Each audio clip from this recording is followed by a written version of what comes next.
തെരഞ്ഞെടുപ്പിന് ഔദ്യോഗിക പ്രഖ്യാപനം ആയില്ലെങ്കിലും തിരുവനന്തപുരം ജില്ല പ്രചാരണത്തിന്റെ ആവേശത്തിലാണ്. ആറ്റിങ്ങൽ, തിരുവനന്തപുരം മണ്ഡലങ്ങളിൽ 3 മുന്നണികളിലെയും സ്ഥാനാർത്ഥികൾ ഇന്നു മുതൽ പൂർണ്ണ സമയം പ്രചാരണത്തിന് ഉണ്ടാകും. താരശോഭയുള്ള മണ്ഡലമാണ് തിരുവനന്തപുരം. നിലവിലെ എംപിയും വിശ്വപൗരനുമായ ശശി തരൂർ UDF സ്ഥാനാർത്ഥി. സ്ഥാനാർത്ഥിത്വം സംബന്ധിച്ച് ഔദ്യോഗിക പ്രഖ്യാപനം വന്നെങ്കിലും ഇന്നലെ രാത്രിയാണ് ശശി തരൂർ മണ്ഡലത്തിലെത്തിയത്.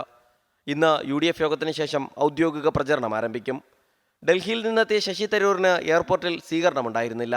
സ്വീകരണമില്ലാത്തത് എന്തെന്ന ചോദ്യത്തിന് തരൂരിന്റെ മറുപടി ഇങ്ങനെ: സ്വീകരണമുണ്ടായില്ല. അത് ഞാൻ 15 വർഷം ഇവിടെ പ്രവർത്തിക്കുന്ന ആളെ എന്താ സ്വീകരിക്കാൻ ആവശ്യം? ഞാൻ ഇവിടുത്തെ ആൾ തന്നെയാണെന്ന് എല്ലാവർക്കും അറിയാമല്ലോ. അതിനെക്കാട്ട് വലിയൊരു സ്വീകരണം എനിക്ക് ആവശ്യമില്ല. ഞാനത് വേണമെന്ന് പറഞ്ഞതില്ല. കാരണം ഇവിടുന്ന് പോയ ഉടനെ എനിക്ക് 2 ചടങ്ങുണ്ട് ഇന്ന് വൈകുന്നേരം. BJP സ്ഥാനാർത്ഥിയായ കേന്ദ്രമന്ത്രി രാജീവ് ചന്ദ്രശേഖർ പ്രചരണ രംഗത്ത് സജീവമായി കഴിഞ്ഞു. മണ്ഡല പര്യടനങ്ങൾ പുരോഗമിക്കുകയാണ്. LDF സ്ഥാനാർത്ഥി പന്ന്യൻ രവീന്ദ്രൻ ആദ്യഘട്ട പര്യടനം പൂർത്തിയാക്കി കഴിഞ്ഞു. പ്രചരണത്തിന്റെ 1ാം ലാപ്പിൽ ബഹുദൂരം മുന്നിലെത്തിയെന്നാണ് LDFന്റെ വിലയിരുത്തൽ. ഇന്ന് LDFന്റെ തെരഞ്ഞെടുപ്പ് കമ്മിറ്റി ഓഫീസ് ഉദ്ഘാടനം ചെയ്യും. ആറ്റിങ്ങൽ മണ്ഡലത്തിൽ 3 സ്ഥാനാർത്ഥികളും പ്രചരണ രംഗത്താണ്. നിലവിലെ MP അടൂർ പ്രകാശ് സ്ഥാനാർത്ഥി പ്രഖ്യാപനത്തിന് പിന്നാലെ പ്രചരണം ആരംഭിച്ചു. ഇന്ന് ലോക്സഭാ മണ്ഡലത്തിന്റെ വിവിധയിടങ്ങളിൽ റോഡ് ഷോ തീരുമാനിച്ചിട്ടുണ്ട്.